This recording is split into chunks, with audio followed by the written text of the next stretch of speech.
কোনোভাবেই থামানো যাচ্ছে না গর্জে ওঠা মণিপুরের বিপ্লবী ছাত্র জনতাকে। ব্যর্থ হয়েছে পুলিশের কঠোর অবস্থান, কাজে দিচ্ছে না কারফিউ ও ইন্টারনেট বন্ধ করে দেওয়ার মতো পদক্ষেপ। ফলে আন্দোলন দমাতে এবার আরো কঠোর হচ্ছে ভারতের কেন্দ্রীয় সরকার। মণিপুরের অস্থির পরিস্থিতি সামাল দিতে সেখানে অতিরিক্ত সেনা পাঠানোর সিদ্ধান্ত নিয়েছে নরেন্দ্র মোদী সরকার। সহিংসতা মোকাবেলায় মোতায়েন করা হচ্ছে কেন্দ্রীয় বাহিনীর দুটি বিশেষ ব্যাটালিয়ন। সিআরপিএফ নামের এই দুই ব্যাটালিয়ন মিলে সেনা সংখ্যা প্রায় 2000।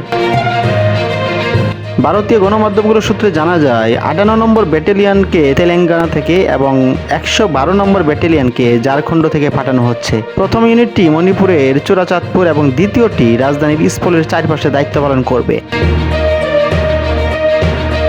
ভারতীয় স্বরাষ্ট্র মন্ত্রণালয়ের সূত্রে জানা গেছে, নতুন এই দুটি ইউনিটের সবগুলো কোম্পানির সংঘাত কবলিত মণিপুর রাজ্যের বিভিন্ন অংশে ঘাঁটি তৈরি করবে। জম্মু কাশ্মীর ও উত্তর পূর্বের অন্যান্য অংশে অপারেশনাল দায়িত্ব পালনের জন্য আসাম রাইফেলসের দুটি ব্যাটালিয়ন মণিপুর থেকে প্রত্যাহারের পর এই পদক্ষেপ নিয়েছে কেন্দ্রীয় সরকার।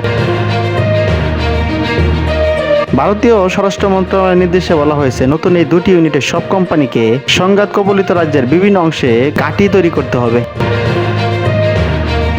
পিটিআর তথ্য মতে গত বছরের মে মাস থেকে জাতিগত সংঘাতে মণিপুরে এ পর্যন্ত 200 জনের বেশি মানুষ প্রাণ হারিয়েছে। এর মধ্যে গত 10 দিনে নিহত হয়েছে অন্তত 11 জন। জাতিগত এই সংঘাতের জেরে রাজ্যটিতে আগে থেকে সিআরপিএফ এর 16 ব্যাটালিয়ন মোতায়েন ছিল। গত সপ্তাহে তারা ইম্ফল পশ্চিম, ইম্ফল পূর্ব, চোরাচাঁদপুর, ননি, জিবিরাম, কম্পকপি, বিষ্ণুপুরে অপারেশনাল ঘাঁটি স্থাপন করেছে বলে জানা গেছে। মণিপুরে এক সপ্তাহ বেশি সময় ধরে বন্দুকযুদ্ধ, ড্রোন ও রকেট হামলায় অন্তত 11 জন নিহত হওয়ায় ঘটনায় মঙ্গলবার বেলা 11টায় রাজ্যের 3 জেলায় কারফিউ জারি করা হয়। পাশাপাশি 15 সেপ্টেম্বর পর্যন্ত গোটা রাজ্যের ইন্টারনেট পরিষেবা বন্ধ করে দিয়েছে সরকার। কারফিউর মধ্যে বিক্ষোভ মিছিল নিয়ে শিক্ষার্থী গভর্নরের বাসভবন অভিমুখে যাওয়ার চেষ্টা করলে পুলিশের সঙ্গে সংঘর্ষের ঘটনা ঘটে।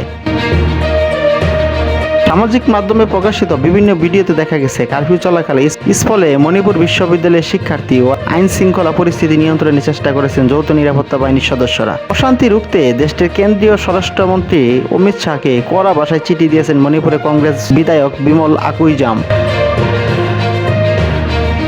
স্বরাষ্ট্রমন্ত্রীকে লেখা চিঠিতে মণিপুরের বর্তমান পরিস্থিতিকে নজিরবিহীন সহিংসতা বলেছেন আকুইজাম। তিনি লিখেছেন, বর্তমান অবস্থা 1947 সালে ভারতভাগের স্মৃতিকে মনে করিয়ে দিচ্ছে।